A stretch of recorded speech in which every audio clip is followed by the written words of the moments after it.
Olá, seja muito bem-vindo, muito bem-vinda a mais um episódio do nosso podcast Pensando Direito.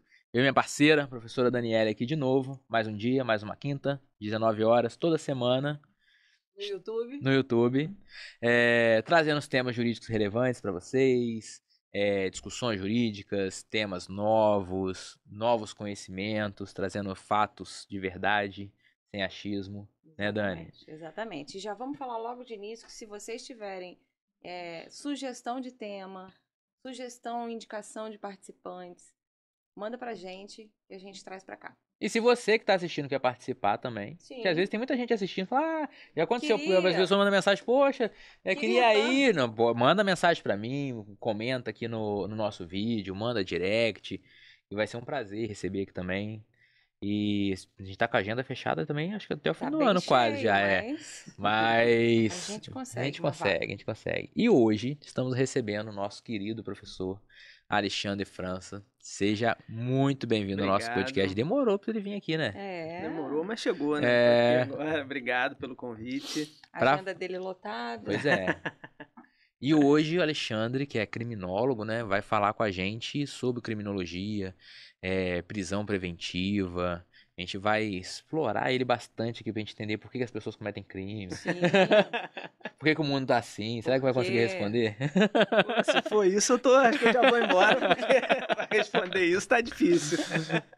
Mas eu posso tentar falar um pouquinho sobre isso, né? Já começo, vai fazer pergunta, como é que a gente... manda. Fala que você vai falar um pouquinho pra gente quem é você, né? Onde você já trabalhou, como é que é a sua atuação como professor, como criminólogo, né? Porque muita gente não sabe o que é criminologia, né? Deixa eu tentar, então, fazer uma introdução, falar um pouquinho, né? Na verdade, eu sou advogado, né?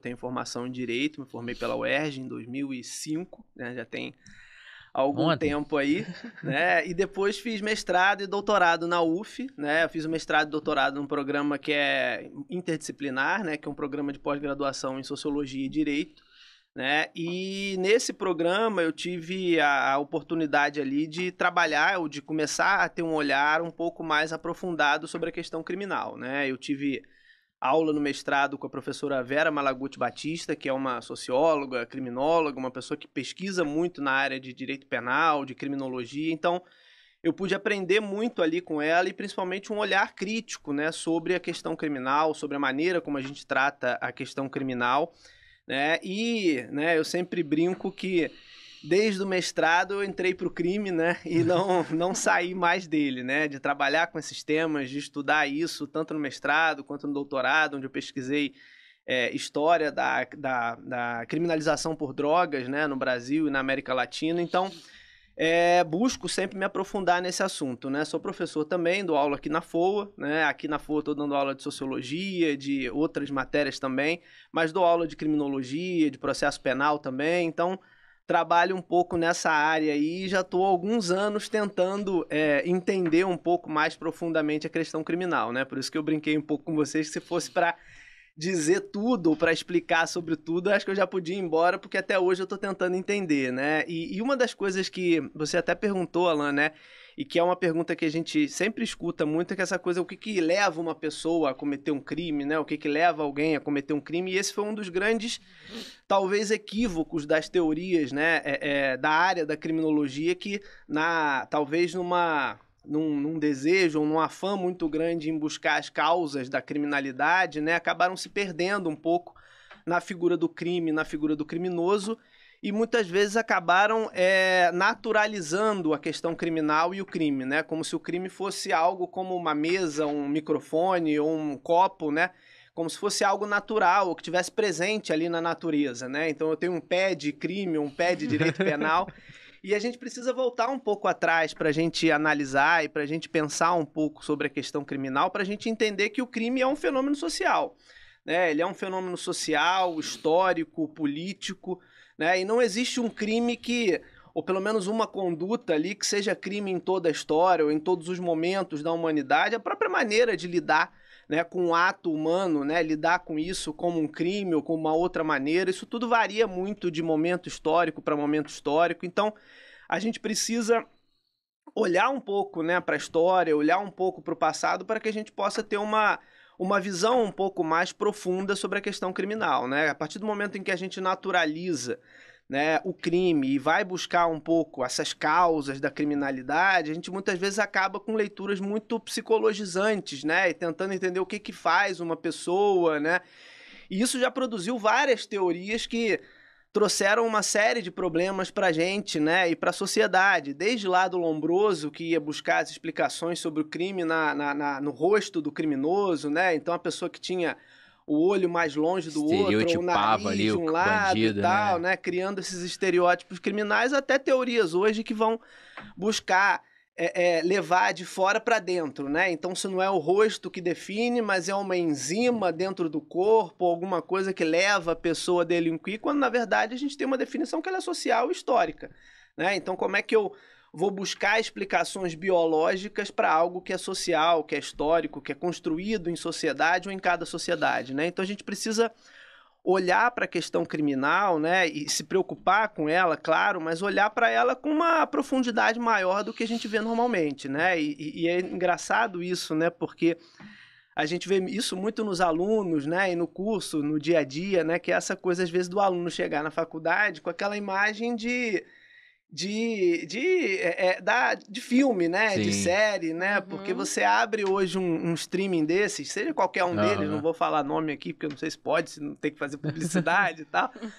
Mas, assim, você abre qualquer um desses streamings hoje, é difícil você encontrar, às vezes, até um filme que não aborde alguma questão criminal, né? Que não seja um detetive implacável, né, em busca de fazer um mundo melhor, ou então um criminoso, serial killer e tal. E a gente vê muito a construção de fantasias em torno da questão criminal e muitas vezes a visão nossa vai ficando mitificada também por conta dessas influências, né?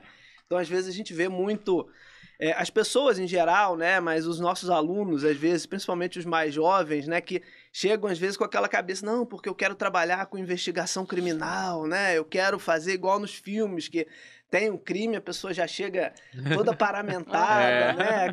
Com máscara, cheia de estrutura, pessoal. Vai pegando o guimba de cigarro, fiozinho de cabelo, faz perícia em tudo. E aqui a gente ainda está engatinhando, né? Na tentativa de investigar, né, a grande parte dos nossos crimes e principalmente aqueles crimes que são crimes graves hoje, que tem uma importância significativa também para a gente entender a questão criminal, que são os crimes provocados pelo próprio Estado, né, através dos agentes do Estado, através do que se chama muitas vezes de segurança pública, mas que acaba, né, anualmente vitimando muita gente também e colaborando para esse grande contexto de violência que a gente tem, né? Então são muitas questões aí pra gente... Agora, uma coisa que eu achei interessante que você falou, que assim, é muito legal a gente estar fazendo o podcast, estar sempre conversando com pessoas que entendem do assunto, dos assuntos que elas vêm trazer, e você percebe que a pessoa entende profundamente do que ela está falando quando ela já estudou vários anos igual você estudou e no final ela não sabe a resposta. Porque quando a pessoa sabe a resposta de cara, e eu acho que esse é um grande problema da segurança pública, e no nosso estado, principalmente que é o Rio de Janeiro, que tem uma gravidade desse problema de segurança pública, que todo mundo tem uma solução assim, fácil, não é simples. Vamos reduzir a maioridade penal, não é simples. Vamos aumentar a pena máxima, não é simples. Vamos fazer isso. Então, é um problema extremamente profundo que você vai estudar, você pode se aproximar de uma solução, mas chegar a uma solução não tem, né? Você tem que entender esse contexto social e entender, acho que além disso, né? Como que o que leva a pessoa a cometer um crime. Eu acredito muito que todos nós somos potenciais criminosos, desde que a gente esteja na condição adequada. Então, é uma análise complexa ali de sociedade, de condição socioeconômica, de ambiente, de uma série de fatores que não tem nada assim para explicar rápido. Mas tem coisas, né? Algo a ser analisado que pode tentar minimizar isso, né? E ter uma análise profunda. Não, claro. Eu acho que isso é importante mesmo para a gente pensar, né? Eu gosto muito de um autor da criminologia, foi ministro da Suprema Corte lá da Argentina, hoje trabalha juiz da Corte Interamericana de Direitos Humanos, que é o Eugênio Raul Zaffaroni, né? E ele tem, num dos livros dele, né, que é O Inimigo no Direito Penal, ele trabalha um pouco com o conceito de populismo penal, né? Que é uma coisa que a gente vê muito hoje, né? E eu acho que está muito na linha do que você falou, né? Que é essa coisa de respostas sempre muito rápidas e com promessas maravilhosas que vou acabar com a criminalidade, eu vou acabar com o crime de um dia para o outro, né?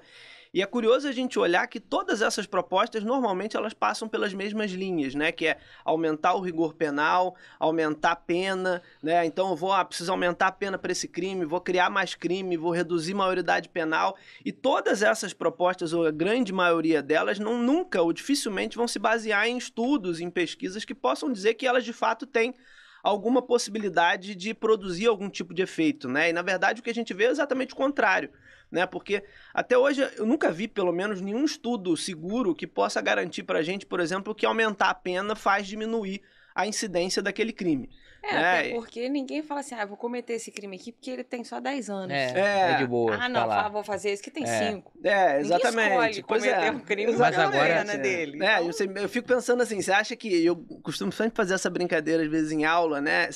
Já viu alguém que um dia queria matar alguém, ou queria cometer um crime e fala assim, puxa, até ontem eu ia fazer, mas aí demorei, mudou o Código Penal, agora eu desisti, vou virar uma pessoa pacífica, né? Então não tem nenhuma evidência que fale pra gente, ou que possa assegurar pra gente que aumentar a pena vai diminuir crime. Até porque se a gente olha para as penas que a gente tem, inclusive vamos pegar um dos crimes hoje que mais encarcera no Brasil, que é o tráfico de drogas e associação para o tráfico, são crimes que têm penas altíssimas. Sim. Né? Dependendo do caso aí, pode chegar a penas mais elevadas até que crimes de homicídio. Né? E isso não demove, não impediu o tráfico de acontecer. A gente tem países, inclusive, que punem o tráfico de drogas com pena de morte, né? E segue tendo tráfico de drogas nesses países. Tem até brasileiros que já foram executados em outros países, né? Em que, mesmo você tendo penas elevadíssimas, você continua tendo crime, né? Então não é...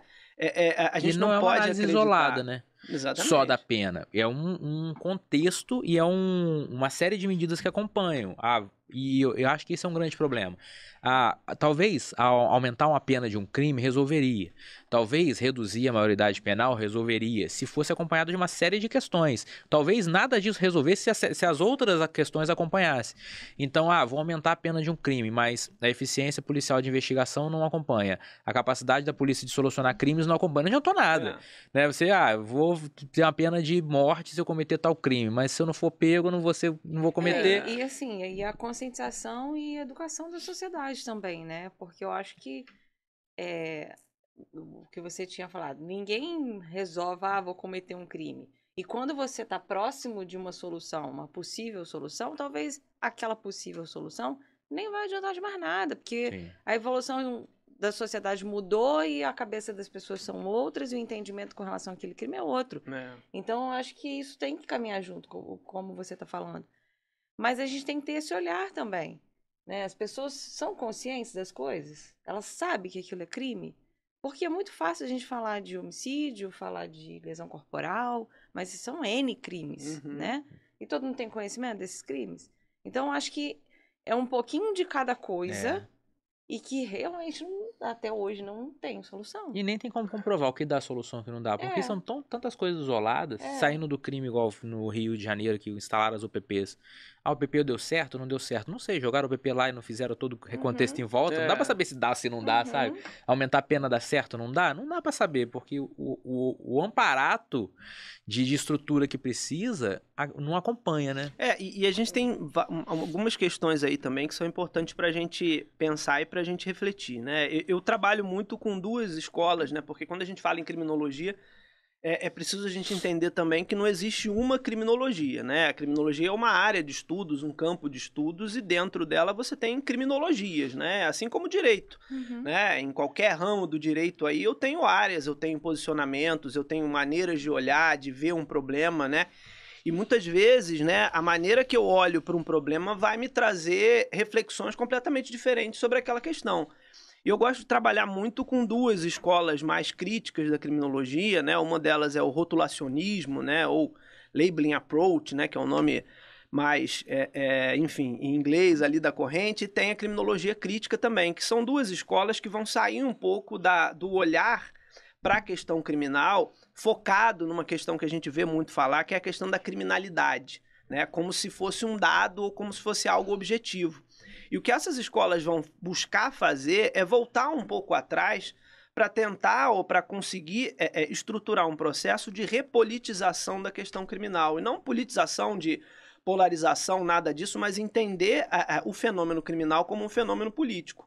E quando eu busco entender o fenômeno criminal como um fenômeno político, eu busco olhar para esse fenômeno não só na ponta dele, mas também através de processos, né, o que essas escolas vão chamar de processos de criminalização, né, processos que vão levar lá na ponta alguém a ser condenado por um crime, mas que começam muito antes, né, que vão começar primeiro na definição de condutas que vão ou que não vão ser crimes, né, na definição do que é ou o que não é crime, depois na maneira pela qual a gente vai responsabilizar ou não alguém pela prática de um crime, né? Eu acho que um exemplo que ajuda a gente a ilustrar bem e a olhar um pouco dessa maneira para a questão é pensar um pouco na questão das drogas, né? Porque primeiro que se a gente olha para as drogas que hoje são ilícitas, né, e se a gente olha para a nossa história, nem sempre elas foram consideradas ilícitas e nem sempre foram tratadas dentro de uma ótica de guerra, como elas são tratadas já há algumas décadas, né, na sociedade brasileira, a partir de um paradigma ou de um modelo que vem dos Estados Unidos de guerra, de declaração de guerra às drogas, que vem lá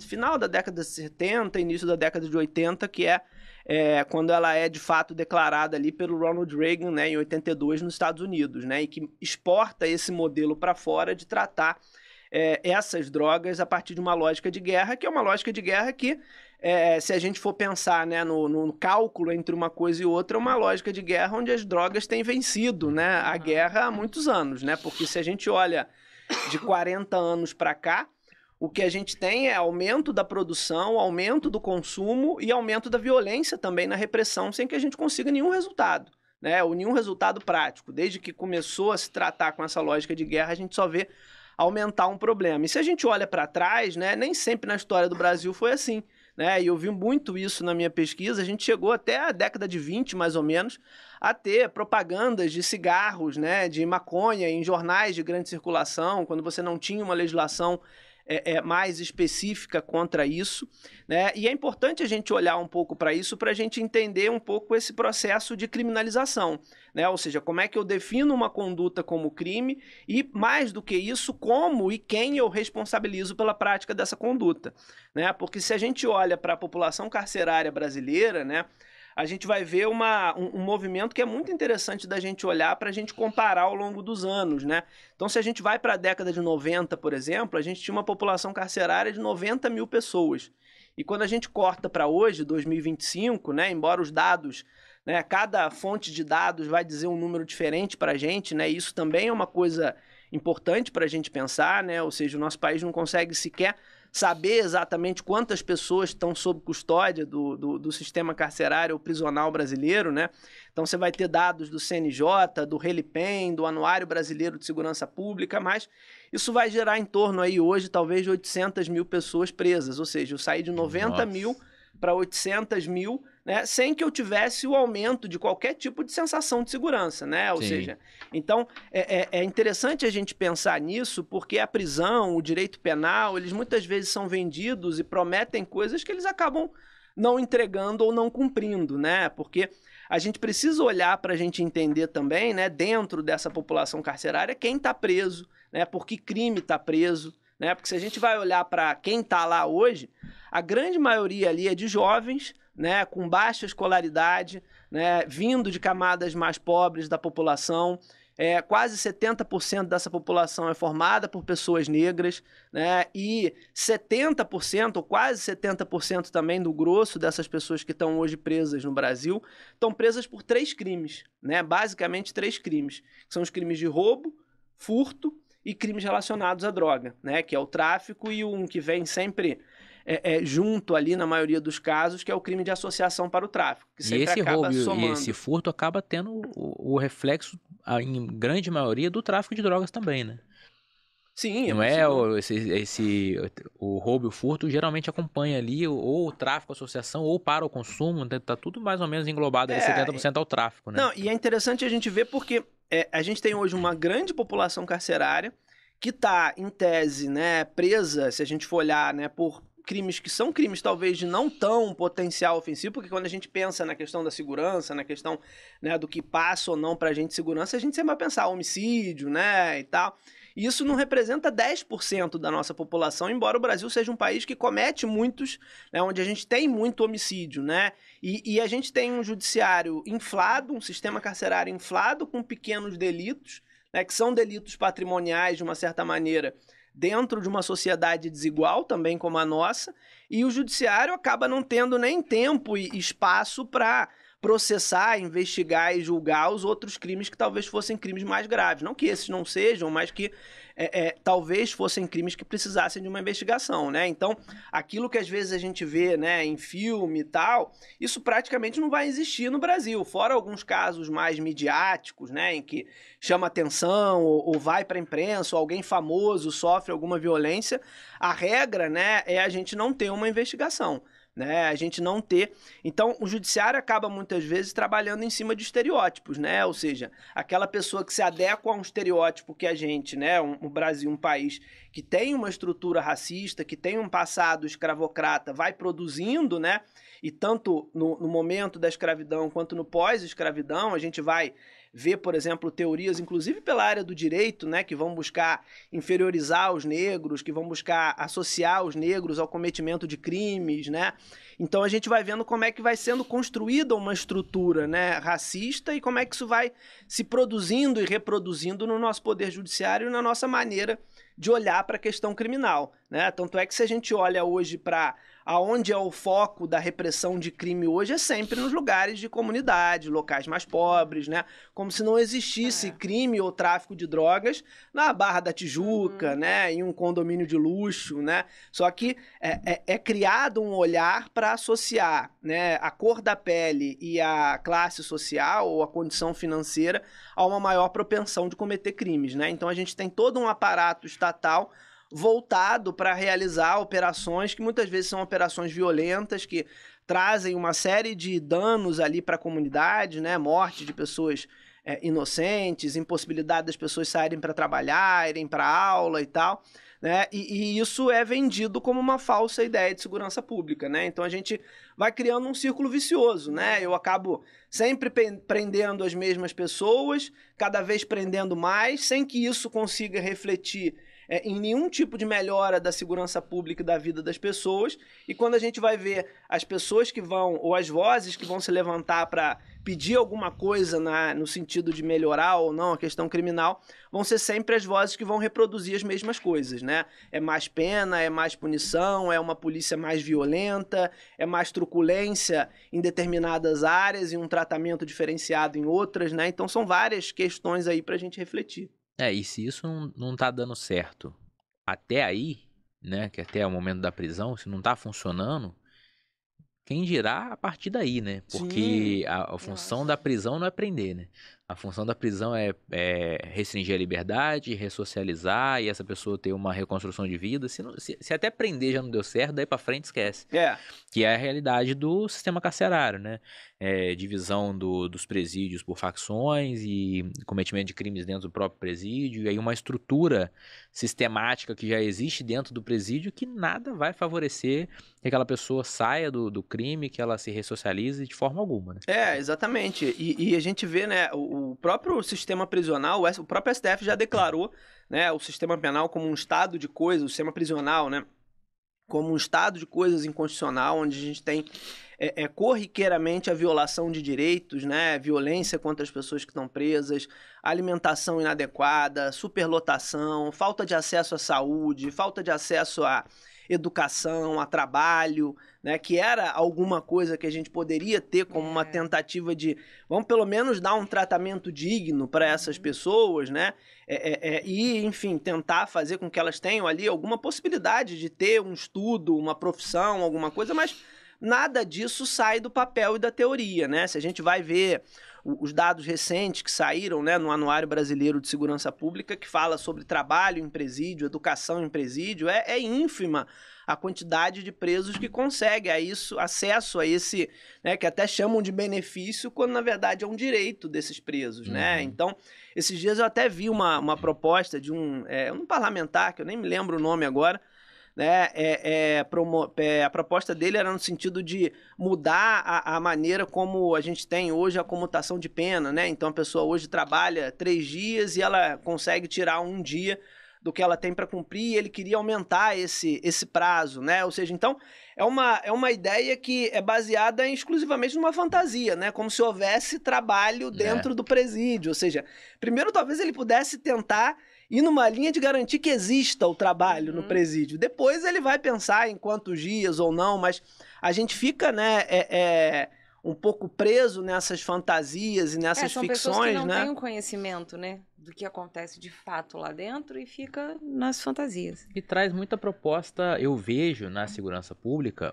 muita proposta emergencial e nada a longo prazo, né? Não existe... Eu acredito que num problema de décadas, né, a gente não vai conseguir resolver em 5 anos, em 10 anos. E as propostas não são uma proposta estruturada, nem que seja de aumento de pena, nem de redução de qualquer coisa, nem de aumento de mudança de tipo de investigação, mudança de cultura. Você não vê nada a longo prazo estruturado. Então, não tem como dar certo. Mas assim, eu acredito que essas propostas que são emergenciais a curto prazo, que de fato não são propostas que a pessoa quer que mude alguma coisa. Não são ela propostas. quer ter o nome dela, que fez a tal proposta, e que a proposta deu certo por 6 meses, 1 ano. E até na proposta emergencial... Aí a gente volta na história da questão política do crime, né? Ela quer ter benefício para ela. Ela quer se glorificar com aquilo em benefício próprio, e não pensando no outro que está ali precisando realmente de uma boa proposta e uma proposta concreta, né? Que se sustente por muito tempo. E até mesmo na emergencial não preocupa com todo, né? Igual nesse caso. Tipo, legal, vamos aumentar o benefício de trocar o trabalho por pena, mas nem tem trabalho. Na verdade ele queria aumentar o tempo de trabalho para conseguir um dia, né? Nem tem trabalho. trabalho. Ou existe, mas muito pouco, né? E assim, se a gente olha a política que a gente tem, né, criminal aí de longo prazo, né, é talvez uma das mais equivocadas, que é essa política criminal de drogas, né? Ou essa maneira de tratar o problema das drogas, né? Ou seja, que é uma maneira de demonizar, né? Não que a gente vá cair também em discurso, dizer que não faz mal e tal. Claro que faz mal, né, o uso de drogas, assim como o uso de várias outras substâncias, né? Mas o que a gente precisa ter é uma campanha de fato educativa, que informe as pessoas, né? Assim como a gente teve... Eu gosto muito de citar em aula, principalmente, o exemplo que só as pessoas um pouco mais velhas vão entender, né? Que é o exemplo do cigarro. Né? Talvez se a gente tivesse aqui há 30 anos atrás, nós três estaríamos fumando durante o podcast. E era bonito, né? Quem fumava era bonito, a pessoa era elegante. Exatamente, e eu vivi isso, né? Eu tive professores que me deram aula na graduação, no mestrado, fumando em sala de aula, né? E aquilo era normal, a gente tinha propaganda de cigarro, a gente tinha a Fórmula 1 toda praticamente patrocinada, né, por marcas de cigarro. Tinha os festivais organizados pelas empresas de cigarro, né, o Free Jazz, o Hollywood Rock e tal, então... Não, se você fumasse um Marlboro, tinha um belo cavalo, um belo carro, uma ótima fazenda. Exatamente, e isso era algo normal, e quando você começou a discutir isso, né, de limitar o cigarro e tal. Eu lembro que outro dia eu até vi uma reprise de um pedacinho desse programa. Teve um programa Roda Viva, né? Em que o Maluf, que acho que foi o primeiro que trouxe uma legislação em São Paulo para restringir o fumo em bares e restaurantes. Fechados, começou aquela história primeiro de... tinha as mesas para fumante e as mesas para não fumante, né? Então você não fumante estava aqui e o fumante estava do seu lado, né? Depois que foi aprofundando e tal, mas... era um debate acalorado nesse Roda Viva em que os jornalistas iam para cima do Maluf, dizendo que era um absurdo, que restringia o direito deles de fumar onde eles quisessem e tal. Mas, para além disso, né, a gente teve aí, ou tem aí, um grande exemplo de como é que a gente mudou hábitos. Não digo que a gente parou, que as pessoas pararam de fumar, mas mudou os hábitos, né? Hoje em dia você não acende um cigarro dentro de um ônibus, dentro de um avião, e esses lugares tinham cinzeiro para a pessoa fumar. Então você teve uma mudança profunda de hábitos sem uma criminalização, sem uma demonização, né? Talvez fosse a hora da gente começar a pensar um pouco sobre a nossa política de drogas, né? A que lugar a gente está sendo levado com essa política de drogas, né? Ou seja, a que resultado ela gera ou ela produz, e será que ela de fato busca o que ela alega buscar, ou que no final das contas o que essa política de drogas quer é isso mesmo, né? Encarcerar negros, encarcerar pobres e servir como instrumento de controle social daqueles que seriam considerados talvez indesejáveis ali dentro de uma cidade ou dentro da circulação social, né? Porque hoje ele é um grande instrumento de criminalização da pobreza, né? Porque quem vai preso hoje, né, basicamente pelo crime relacionados à droga são pessoas negras e pessoas pobres, né? Dificilmente a gente vai ver grandes, né, e ricas pessoas sendo responsabilizadas por tráfico de drogas, né? Quando a gente vê o usuário, né, o tratamento penal é sempre diferenciado, né? Então... E você me fez pensar numa coisa interessante. Nós evoluímos, né, como sociedade em muitos assuntos. O cigarro foi um assunto, homofobia é um assunto, racismo é um assunto. A gente precisa evoluir muito, mas nós evoluímos e evoluímos bastante. Mas evoluímos porque a sociedade refletiu sobre isso através de política, através de transformações de cultura. Agora, quando a gente criminaliza as drogas do jeito que é criminalizado, a gente não precisa pensar. A gente não precisa refletir mais. Porque... é crime e pronto, então assim, tem quem vai ser preso, tem quem vai vender, tem quem vai punir e tá tudo certo. Se a gente não reflete, né, e não existe esse investimento cultural para que mude essa situação social, vai ficar sempre na mesma. Talvez se o dinheiro investido, né, não todo, porque é muito dinheiro, talvez parte do dinheiro da segurança fosse investido nessa mudança de cultura, como foi feito com o próprio cigarro, talvez a gente estivesse muito mais à frente. Não, sem dúvida, né? E sem mais vítimas, né? Sem tantas vítimas. Não, com certeza. E que se a gente olha para, né? E aí como quando você transforma algo em crime, né? Você, entre outras coisas, você em muita medida você veda o debate, né? Você veda a possibilidade de você debater, né? Porque qualquer tentativa, muitas vezes, de discutir até a própria política de drogas, né? Muitas vezes ela é encarar, tá fazendo apologia, tá querendo defender droga, e a questão não é nada disso. A questão é entender que, como política pública, né, que é algo que tem a obrigação, porque você está lidando com dinheiro público, você está lidando com, né, verbas públicas e com responsabilidade também sobre aquela política pública que você está fazendo, né? Você tem a obrigação de entregar algum resultado, minimamente algum resultado. E o que essa política criminal de drogas dessa maneira entrega é um resultado, que talvez seja o resultado que não dito que se desejava, né? Até acredito muito nisso, mas o resultado que ela diz pretender ou planejar não é alcançado, né? Porque a gente tem cada vez mais o aumento do consumo, da venda, da violência, da repressão, né? E cada vez mais o lucro ele é aumentado também, né? Porque a partir do momento que eu criminalizo, né, eu também tiro toda a possibilidade de controle do Estado sobre aquele mercado, né? E é um mercado. É um mercado que é ilegal, mas é um mercado. Talvez hoje um dos maiores mercados do mundo. Né? E é curioso como que a gente insiste em focar a repressão contra esse mercado bilionário num lugar que é o último lugar onde esses bilhões vão estar, que são dentro de uma comunidade pobre, que é dentro de uma favela, que é dentro de um, que é a ponta, de um lugar, né, ali que é exatamente a ponta daquele negócio, né? Que é a ponta talvez armada daquele negócio.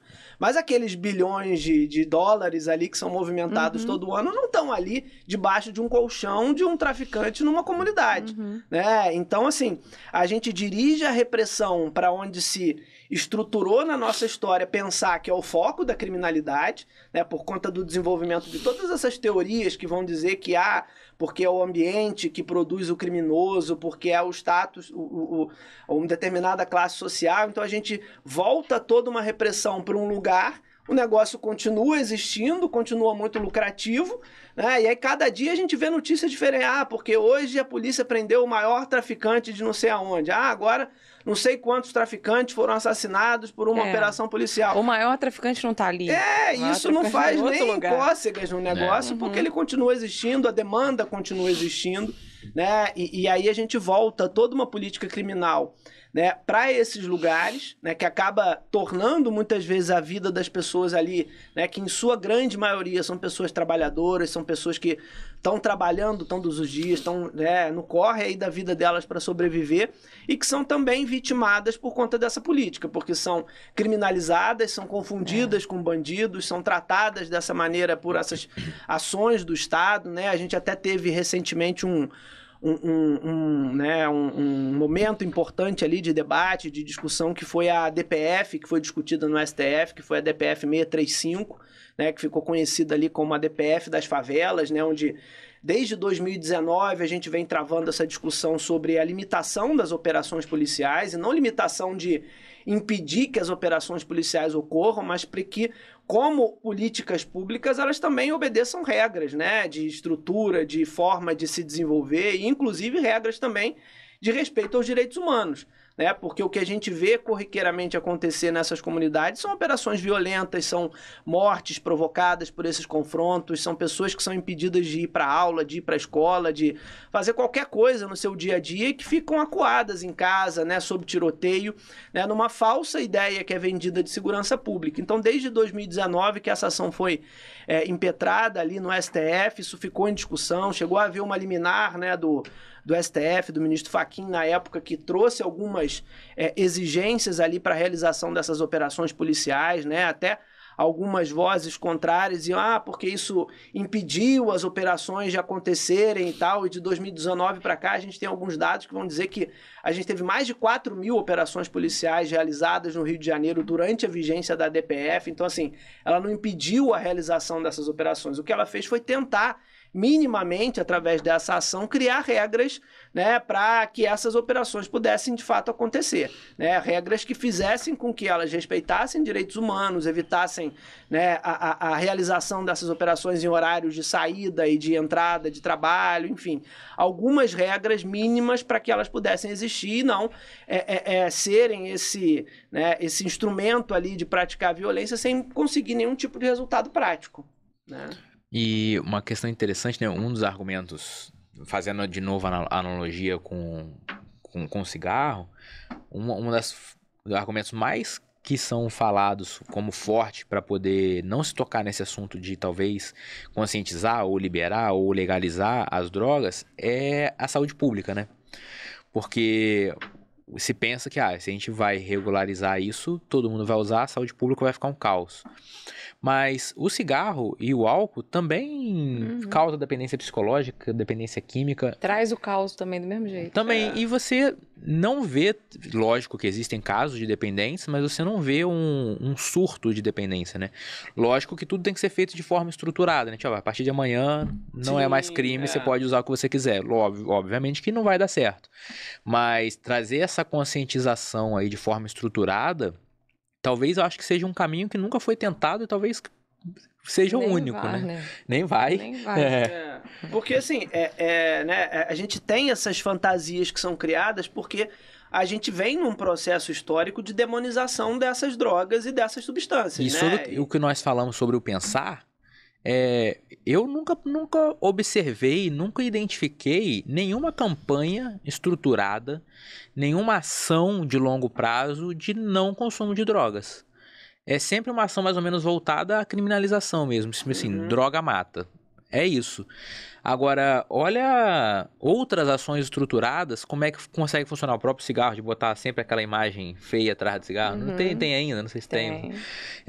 De trazer isso sistematicamente, né, buscando uma solução a longo prazo, como que isso tem um efeito na população, né? Não, com certeza. Se a gente pensa no álcool, por exemplo, né, o álcool é legalizado, né, ou seja, eu posso comprar bebida, eu posso beber, né, e no entanto a gente tá aqui com água, né, ninguém tá aqui com cachaça nos seus copinhos, eu não levo a minha garrafinha cheia de cerveja para dar aula. Mas já foi cultural você carregar o seu uísque no paletó. Já foi cultural e vai mudando, né? Exatamente. Eu acho que os hábitos, eles mudam, né? E eu acho que tudo depende muito da conscientização, né? Agora, quando a gente cria um demônio, né, um bode expiatório para toda a violência, né, eu não consigo avançar com a discussão. Né? Então, nem em casa, né, com as pessoas, né, discutindo em casa, e nem fora disso, né? Porque o que a gente vê, não, a droga é um demônio, a droga é uma... E dentro dessa imagem a gente só reforça essa ideia de que eu preciso criminalizar, eu preciso ter mais dinheiro para política de repressão, eu preciso ter mais repressão, e a gente está numa política, né, que ela tem o fracasso como um vício, né? Ela é praticamente viciada no fracasso, porque quanto maior é o fracasso dela, mais investimento a gente vai ver. É um ciclo vicioso. Não se para questionar, bom, será que ela está fracassando porque ela não tem como dar certo, né? Ou será que quem está investindo pouco, vou investir mais um pouquinho. Vou investir mais, porque se a gente vai olhar para estudos, né, históricos e, né, de antropólogos e de vários estudos que a gente possa imaginar, o que a gente vê é que não existe sociedade sem droga. Sim. Né? Não existe sociedade ou agrupamento humano sem o consumo de alguma substância que provoque algum tipo de alteração de consciência. Né? O que a gente tem como novidade é que, na nossa sociedade, algumas dessas substâncias foram escolhidas para serem demonizadas. Sim. E para se criar uma guerra contra elas. Né? Porque não são só essas as substâncias que provocam alteração de consciência. Uhum. A gente tem centenas de outras que provocam e que são vendidas pela indústria farmacêutica. É isso que eu ia falar. A quantidade de medicação que a gente tem que tem um potencial de alucinógeno igual uma droga. Sim, e é vendido. E você tem vendas fora do padrão, né? Uhum. Tem mercados paralelos, né? Que vendem essas substâncias também. Você tem um problema nos Estados Unidos seríssimo, né? De vício nesses remédios para dor, né? Que provocam esse tipo de alteração também de consciência, ou seja, então não é cair no papo de que, não faz mal, é ótimo e tal, mas também não necessariamente aderir a uma ideia de demonização, que eu acho que faz com que a gente não reflita sobre esse, que talvez é um dos grandes problemas da nossa segurança pública hoje, ou seja, quanto mais repressão eu tenho, mais esse negócio vai buscar defender a sua propriedade de maneira armada. Né? Ou seja, e a gente precisa entender também, né, que na nossa estrutura de sociedade no Brasil, se a gente pega também o Rio de Janeiro, né, é até complicado falar isso, mas a gente não tem grande crime, né, acontecendo aqui na nossa vida sem a participação do Estado, né, atuando ali também de uma forma, óbvio que ilegal, né, mas também lucrando com esse negócio, né? Então, tanto nas forças policiais, nas forças do Estado, em outros lugares, você tem a participação dessas pessoas também nesses negócios, na venda de armas, no negócio das drogas, né? Então, é difícil também você, muitas vezes, falar contra essa política, porque essa política de repressão ela é uma política também que ela dá lucro, né? Porque ela dinamiza o negócio. Se a gente olha para o preço que tem, que essas drogas hoje criminalizadas têm no mercado e que são produtos praticamente primários, né? Nenhum outro produto primário, né, tem o preço que essas drogas têm, que chegam às vezes a custar mais que o ouro. Né? Mas por que elas custam esse preço? Não porque elas valham isso, mas porque existe um mercado bloqueado para elas, então elas têm que ser vendidas na ilegalidade. Então isso faz com que o preço delas suba, né? E consequentemente a violência, a repressão, né? O armamento que vai ser usado. Então a gente vai criando um círculo vicioso, né? Com a tentativa de combate numa ideia, né, completamente equivocada e que acaba fomentando o negócio ao invés de bloquear ou de tentar impedir de alguma maneira, né? E vários caminhos da criminalização já foram tomados aqui e em outros países, sempre nessa ótica, e nunca deu certo nada, né? A gente teve uma palestra recente agora, acho que foi com o delegado da Polícia Federal, que uma das questões levantadas foi, tudo bem, a gente não está conseguindo combater o tráfico, então vamos combater o usuário, né? Vamos botar a culpa nele, vamos aumentar a pena. Acho que foi até eu que fiz a pergunta para ele. E se a gente aumentar a pena para o usuário? Vamos botar aí, o cara que usou um entorpecente vai ter 30 anos de prisão. Agora a gente vai resolver, porque o cara não vai usar mais, né?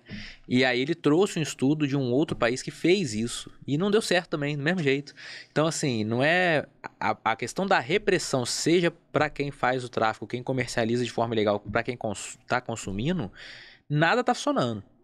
Então tem que achar uma alternativa, né? Não, com certeza. E é interessante a gente olhar também que quando isso muitas vezes, né, sai da esfera só de repressão, né, e vai passar pelo judiciário, a gente vai tendo outros problemas também no judiciário, né? Porque o que a gente acaba tendo muitas vezes, né, se a gente olha para a nossa população carcerária hoje aí de 800 mil, 700, dependendo ali da fonte de dados, mas O que não varia ali é a percentual desses presos que estão presos sem uma condenação definitiva, né? Que são aqueles presos, né, em prisão provisória ou em prisão preventiva, né? Que vão ser quase 30% da população carcerária. Ou seja, 1/3 ali, mais ou menos, 1/4, né, melhor dizendo, da nossa população carcerária é formada por pessoas que não têm ainda uma condenação definitiva, né? Que é a regra, né? Pelo menos em tese ali, pela Constituição e pelo princípio da presunção de inocência do nosso processo penal, né? Ou seja, eu só posso levar alguém à prisão depois de esgotadas todas as instâncias e depois que aquela pessoa foi condenada e não tem mais a possibilidade de recurso,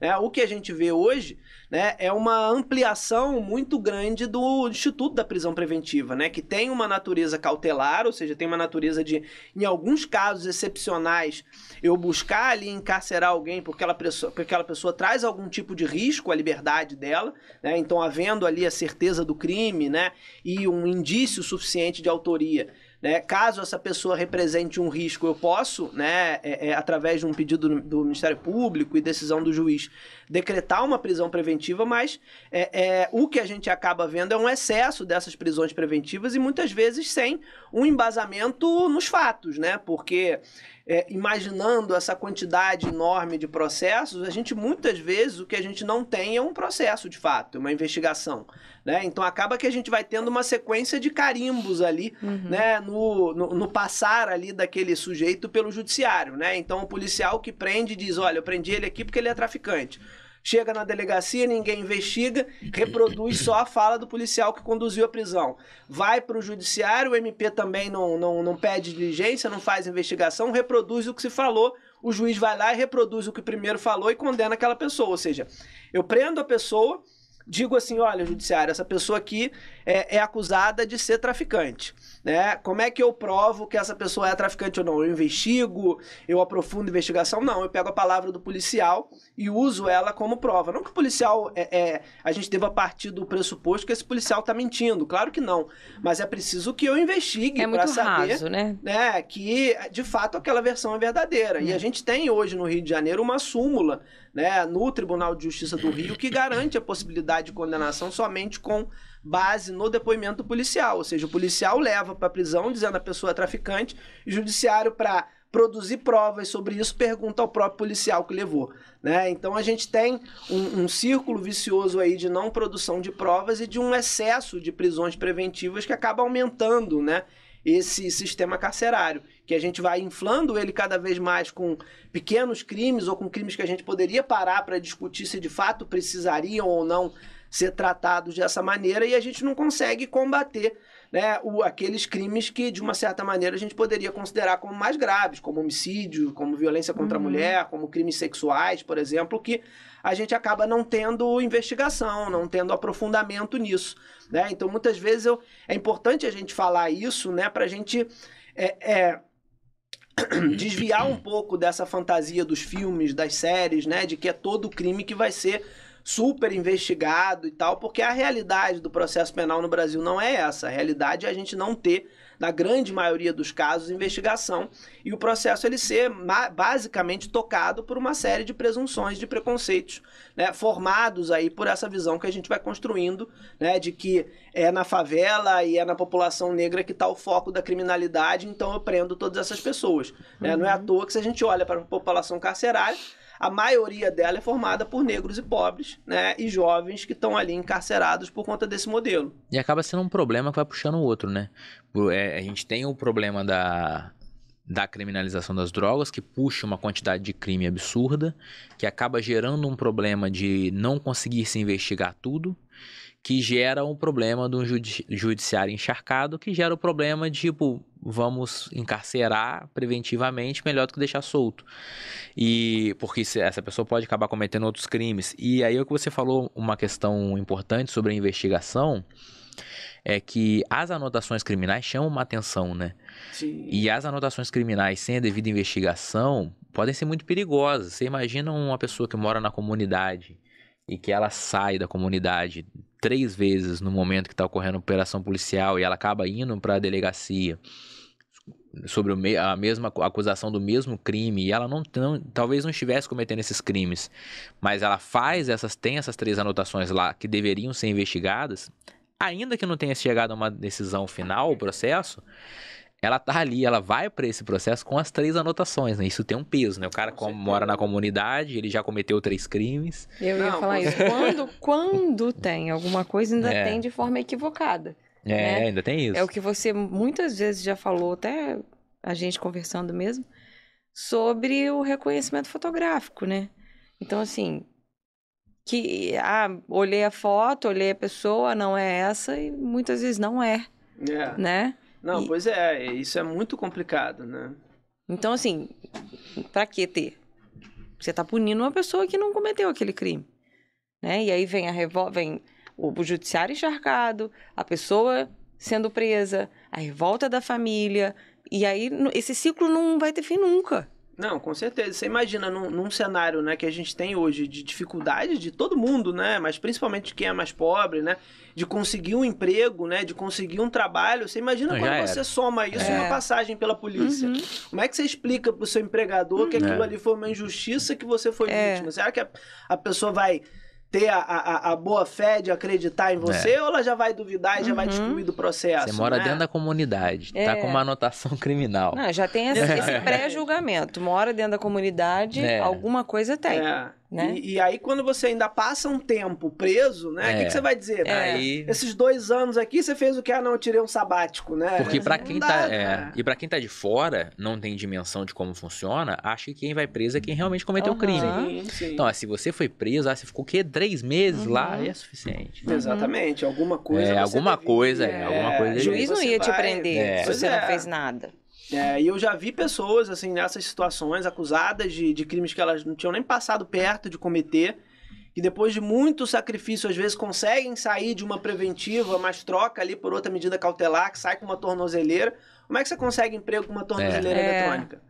É a primeira coisa que alguém bate o olho e vê ali, né? É aquilo que salta aos olhos, né? E já, inclusive, conversei com pessoas, né? Uma vez eu conversei com um sujeito que ele estava buscando emprego, ele conseguiu um emprego, né, de vigia noturno num estabelecimento comercial, mas aí ele não conseguiu pegar porque o horário da tornozeleira não batia, porque ele tinha que estar em casa e tal, ou seja, mesmo depois de conseguir vencer o preconceito inicial... Não foi incompatível o horário. Incompatível o horário. Porque, assim, é uma coisa que você não disfarça, né? Você vai botar uma calça folgada, mas uma hora vai aparecer, aquilo vai... Né? Então, você vai criando esses estigmas, esses preconceitos, né? E somando isso ao nosso racismo, vai fazendo com que, para essas pessoas que já têm uma vida difícil, a vida delas vai ficando ainda mais difícil, né? De conseguir emprego, de trabalhar no mercado formal. E muitas vezes, né, o mercado que vai abrir as portas e que vai oferecer para elas uma maneira de ganhar dinheiro é o mercado ilegal.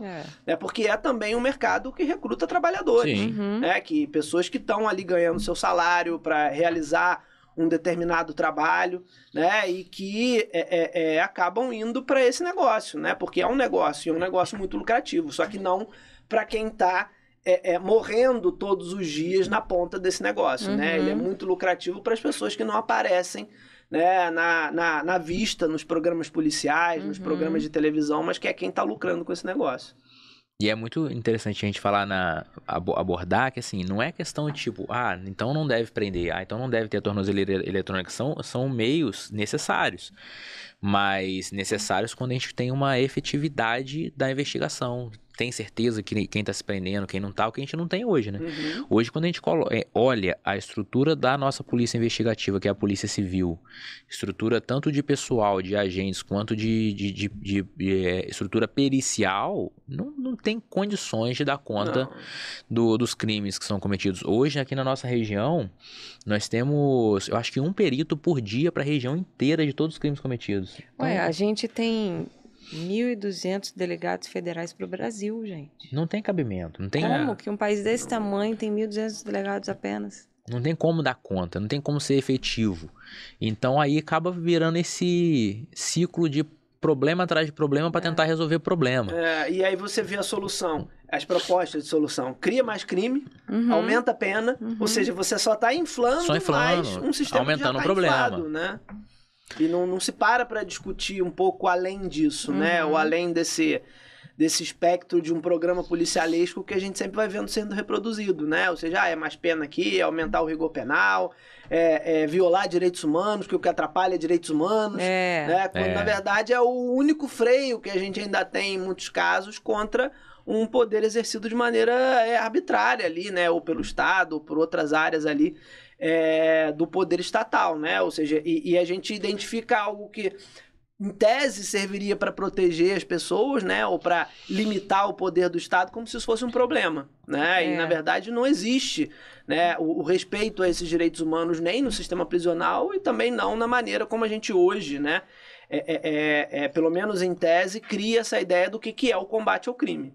Né? Ou seja, que é essa ideia de reproduzir o tempo todo essas operações violentas, de chegar em determinadas regiões dando tiro para tudo quanto é lado, né? Ou seja, não se faz isso num lugar de luxo, né? Não se faz isso num condomínio de luxo. Mas por que em uma área pobre de uma favela você vai fazer isso, né? Por que o Estado pode entrar ou se acha no direito de entrar de uma maneira num local mais pobre e em outro local ele entra com toda outra postura, que é o correto, né? Ou seja, e por que são duas maneiras de agir diferentes dependendo do território e dependendo das pessoas que estão ali sujeitas àquela ação do Estado, né? Então isso é também um problema, né? Porque a gente fala em segurança, a gente fala em combate ao crime, mas muitas vezes do próprio Estado que vem grande parte dessa insegurança e desse cometimento de crimes, né?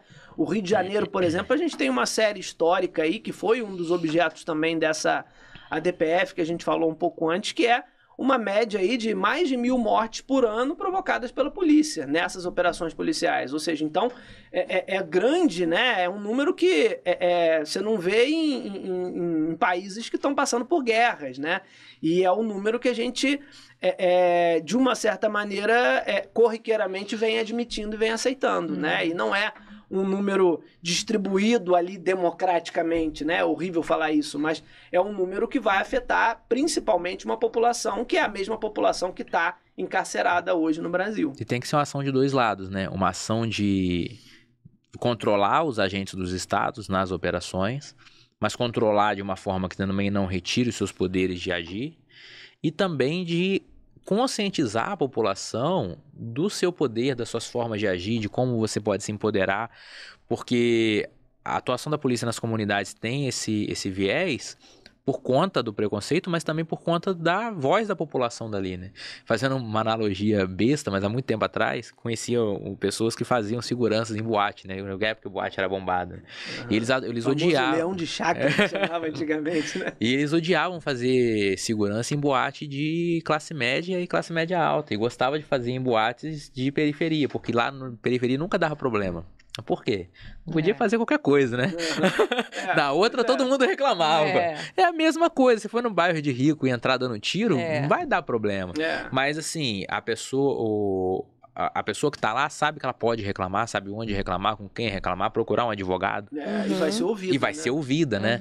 Então, é uma ação dos dois lados também, uma ação conjunta. Com certeza, né? E se a gente vê assim, né, pra pessoa que é acusada de um crime, né, e tem a possibilidade de contratar um advogado, contratar um bom advogado também faz diferença, né? Não é qualquer pessoa também que vai saber lidar com aquilo, mas contratar um bom advogado já é difícil, né? Lidar com todo o impacto que um processo criminal causa na vida da pessoa, né? Imagina, dependendo então da acusação, pode causar ainda mais. Você imagina para uma pessoa que não tem nenhum tipo de acesso, né? A gente, claro, tem a Defensoria Pública, né, que aqui no estado do Rio faz um trabalho muito bom, né? Mas, assim, é muita gente, é muita demanda. Né? Então você tem uma grande parcela ali de pessoas que ficam sem a possibilidade de uma defesa, né? De uma defesa mais próxima, pelo menos, né? Elas vão ter, obviamente, o trabalho das defensoras aí que fazem um trabalho muito bom, mas que não dá conta. Também né? tem uma demanda absurda. A demanda é absurda. A demanda é absurda, a estrutura às vezes não é tão boa quanto em outros órgãos, por exemplo.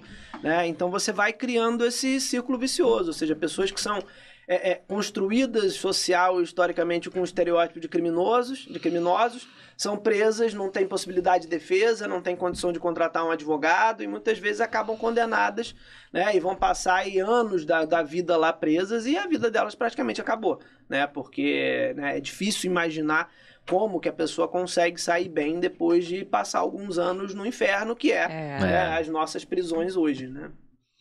Olha, assim, importantíssimo a gente trazer esse tema. E relembrando, né? Não é um tema para polarizar nada, não é um tema para dizer qual é o certo, qual é o errado. Você começou falando que não sabia a solução, mas é um tema importantíssimo para que a gente reflita e faça, né? Principalmente a gente que está no meio jurídico, que está inserido na pesquisa, que se aprofunde no tema e busque novas alternativas, novas soluções para apresentar para a sociedade, né? Com certeza. Então, assim, só te agradecer por você estar trazendo isso aqui pra gente. Uma aula, né? Uma aula. Infelizmente, a gente tem um tempo. Senão dava pra gente ficar aqui horas. Mas a gente tem que encerrar e eu não posso deixar você ir embora sem antes. Nós temos aqui uma tradição no nosso podcast de você dar um recado especial diretamente para quem tá nos ouvindo, sobre o que a gente falou, sobre o que você quiser. Então, diretamente para aquela câmera lá, né? Essa câmera da direita, lente da verdade. E dar o recado para quem tá assistindo a gente, para nossos alunos. Que dificuldade dar um recado, né, gente? Mas assim, acho que o grande recado talvez é que a gente precisa estudar, né, sobre qualquer tema, sobre qualquer aspecto, sobre qualquer coisa que a gente precise falar, né, a gente precisa estudar, a gente precisa ler, né, e ler, quando eu falo ler, não é ler notícia, não é pesquisar simplesmente no Google, é ler livro, né, é ir à biblioteca, seja fisicamente, né, ou seja virtualmente, mas pegar livros, pegar para ler, né, obras de pessoas que já pesquisaram, que estudam, que trabalham com aquele tema, né? Não é só juntar meia dúzia de informação e achar que já sabe de tudo, né? E acho que a grande prova disso é que quanto a gente mais estuda, mais dúvida a gente tem, né? Ou seja, então acho que não que a gente vai viver sempre no meio de uma grande dúvida, mas para a gente pelo menos tentar ter algumas respostas, a gente só vai conseguir fazer isso estudando, lendo. Então, assim, é preciso que a gente leia muito, estude muito, porque senão a gente não consegue sair nem, né, de perto da onde a gente está. Né? Então, estudar e principalmente olhar para a realidade, né? Saber também equilibrar as duas coisas, né? Ou seja, tanto o estudo, né, tanto o momento de leitura, quanto o momento de botar a cabeça para fora da janela e olhar também o que está acontecendo no mundo, né? Porque sem esse equilíbrio entre teoria e prática, a gente também não chega a lugar nenhum. Maravilhoso. É isso, recado tá dado. Né? Importantíssimo recado, ó, cuidado com isso aqui, ó. Informação só de cortes, de shorts, de reels. Né? Estuda, vou dar uma olhada no Reels, o que o Reels está falando. Não vai vir informação. Isso não é estudo. Cuidado Você tá acabando com o seu cérebro. A informação da IA. Vou pesquisar um assunto, vem pronto no Google. Não é esse tipo de assunto que a gente está falando. E é para isso que a gente está aqui nesse podcast. Para sempre trazendo assuntos novos, aprofundando um pouco e instigando que as pessoas corram atrás. A gente não vai conseguir falar de tudo aqui. Sim. E tem um pensamento crítico, né? Não é ficar replicando coisas que você vê que, na verdade, não tem fundamento científico nenhum. Com certeza. Eu acho que isso é importante que você falou, Dani, porque às vezes a gente vai, né, e vê muito, às vezes, em trabalhos, e não aqui, mas em vários outros lugares, né, em trabalhos que a pessoa pega, às vezes, o autor como se ele fosse um tempero ali, né? Então, bota uma pitadinha dele de autor tal aqui, bota uma pitadinha de ali, um pouquinho de lemon pepper aqui e tá feita a minha pesquisa. E não é isso, né? É a gente aprofundar a leitura, buscar também saber quem é o autor, quem é essa pessoa que está escrevendo, da onde ela vem, ela trabalha com o quê, né? Ela é da onde, de que área, né? Porque isso também é importante. Ela está dentro da linha de que eu estou tentando conduzir a minha pesquisa ou não? Exatamente, porque às vezes as pessoas misturam, às vezes autores que são completamente contrários um ao outro e são misturados. Pega só o corte dele. Porque se pegar contrários um ao outro, mas mostrar a contradição entre eles, ok. Ótimo. Mas não, pega um trecho de um, trecho de outro e os dois estão no mesmo pensamento. Ambos concordam. Exatamente. O autor não é tempero, é para leitura, é para aprofundamento e é ponto de partida, né? Legal. Maravilhoso. Muito obrigada. Eu que agradeço pelo convite aí, gente. Obrigado, foi ótimo. E quando quiser, tô aí pra gente voltar. Maravilha. Com certeza. E você... Com outros temas mais profundos ainda. E você que está nos assistindo, toda quinta-feira, às 19 horas, estaremos aqui. Manda a sua sugestão lá de tema de participante para direito@fo.org.br. E se você quer participar também, né? Também. E Será um prazer. encaminha nossos vídeos para muitas pessoas, para É, que todo isso aí. mundo se conscientize dos nossos temas. Isso aí. Até a próxima. Tchau, tchau. Tchau, tchau.